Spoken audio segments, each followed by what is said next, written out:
इंदौर में अब धर्म, संस्कृति और क्रिकेट का अनोखा संगम देखने को मिलेगा। शहर में 12 से 15 मार्च 2026 तक सनातन प्रीमियर लीग का भव्य आयोजन होने जा रहा है, जिसकी तैयारियां शुरू कर दी गई हैं।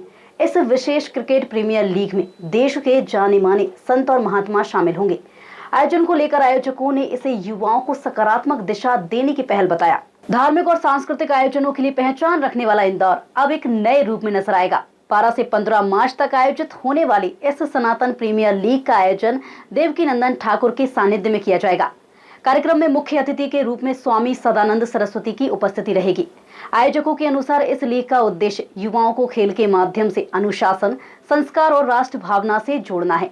आयोजन की जानकारी मीडिया से साझा करते हुए देवकीनंदन ठाकुर ने बताया कि इस मंच के माध्यम से युवाओं को रोजगार, धर्म और मानवता से जोड़ने का प्रयास किया जाएगा। साथ ही मैचों में मिलने वाली इनाम राशि का उपयोग जरूरतमंदों की सहायता के लिए किया जाएगा। हालांकि आयोजकों की ओर से ये भी स्पष्ट किया गया है कि इस लीग में अन्य धर्मों के खिलाड़ियों और दर्शकों को प्रवेश नहीं दिया जाएगा। अभी भी मैं ट्रायल से आ रहा हूँ। आप दिलीप मानिए, जहाँ ट्रायल में वो लोग नहीं पहुंच पाए थे, वो बच्चे उत्तर प्रदेश से, उड़ीसा से, तो इसी उम्र में अगर वो हेल्प करना भी सीख लेंगे। आप लोग जानते हैं एसिड अटैक जिस देवी के ऊपर, कन्या के ऊपर होता है, उनका पूरा जीवन कैसा होता है। ये कहने में एक इजी वर्ड है, लेकिन जिसके तन को लगती है वो जानता है जीवन कितना मुश्किल होता है। और सनातन में सबसे बड़ा धर्म है दूसरों की सेवा। तो इन्हीं कम उम्र के बच्चों को ही अगर हम ये बताएंगे कि तुम कमाओ भी और इनकी सेवा में भी लगाओ, तो रन ये बनाएंगे, पैसा ये लोग देंगे, सेवा उनकी होगी। तो इसको हम कह सकते हैं खेल और सेवा का महाकुंभ। क्या कह सकते हैं? खेल और सेवा का महाकुंभ। तो जब इन्होंने मुझे ये बातें बताई तो मुझे लगा कि भाई देखो, सेवा कार्य जोड़ोगे तो हम जुड़ेंगे। अच्छा, मेरा भी इंटरेस्ट तो क्रिकेट में रहा ही है बचपन से। मैं तो पहली टीवी भी 96 में लेके आया था, ब्लैक एंड व्हाइट, उस 600-700 रुपए की आई थी। वर्ल्ड कप था उस समय, तो वो इंडिया में ही था। तो उस समय मन हुआ, तो थोड़ा सा क्रिकेट में इंटरेस्ट है। और जो बच्चे चाहते हैं, अब बड़े बड़े मंचों पे वो जा नहीं सकते, तो जब इतने संतों का आशीर्वाद होगा तो अपने आप में ये मंच बड़ा हो जाएगा। जब आप लोगों का प्यार मिलेगा तो अपने आप में ये मंच बड़ा हो जाएगा। और उस बड़े मंच पे जब ये अपना प्रदर्शन करेंगे तो आज जो अननोन है, कल वो नॉन हो जाएंगे। आपकी कलम में, आपके कैमरे में बहुत दम है। जो वहां कोई अच्छा प्रदर्शन करे और कल आपकी कलम उसको लिख देगी कि इस व्यक्ति ने, उसका फोटो छाप देंगे आप और कहेंगे इस बच्चे ने इतना मारा, तो आप सच्चाई बोलो, कितना उसका भाग्य बदल जाएगा।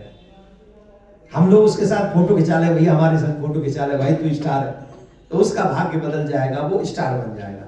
तो अपनों का खेल अपनों के लिए और अपनों की सेवा अपनों के साथ, तो ये भाव रखते हुए इसको कर रहे हैं। और आई होप इसमें हमें सबसे बड़ा सपोर्ट चाहिए इंदौर की जनता का।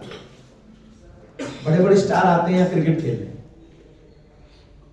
यहाँ बड़े बड़े मैच होते हैं तो पूरी इंदौर की पब्लिक दौड़ पड़ती, मैच देखती, लेकिन वो तो ऑलरेडी स्टार है। क्या इंदौर की जनता उन लोगों को भी देखने जाएगी जो कल के स्टार? अगर आप चाहेंगे तो उन्हें भी हम स्टार बना सकते हैं। आपकी संख्या वहां जितनी बड़ी पहुंचेगी, उनका उत्साह उतना ही बढ़ेगा। तो पत्रकार बंधुओं से यही निवेदन है कि ज्यादा से ज्यादा आपकी कलम, आपका कैमरा जितने लोगों तक पहुंचेगा, उतना ही उन बच्चों का भाग्य बदलेगा। और उनके भाग्य को ऊंचा उठाने के लिए ही ये कदम उठाया गया है कि सेवा और प्रतिभा दोनों का संगम हो और नए नए स्टार क्रिकेट के हम लोगों के सामने आए। तो इतने महाजन पधारेंगे, जगत गुरु शंकराचार्य भगवान सनातन प्रीमियर लीग की प्रथम ट्रॉफी देंगे, तो ये हम सबके लिए भी सौभाग्य होगा, हमें भी उनका सानिध्य प्राप्त होगा, आप सबको भी उनके दर्शन होंगे, इंदौर की जनता को अनेक संतों का दर्शन होगा। आप सब ज्यादा से ज्यादा इसको प्रचारित कर देंगे तो आपका बड़ा आभार होगा। बहुत बहुत धन्यवाद। कुल मिलाकर इंदौर में होने जा रही सनातन प्रीमियर लीग को आयोजक धार्मिक मूल्यों और खेल भावना के संगम के रूप में प्रस्तुत कर रही हैं। अब देखना होगा कि ये आयोजन किस तरह युवाओं को आकर्षित करता है और शहर में किस तरह की प्रतिक्रिया सामने आती है।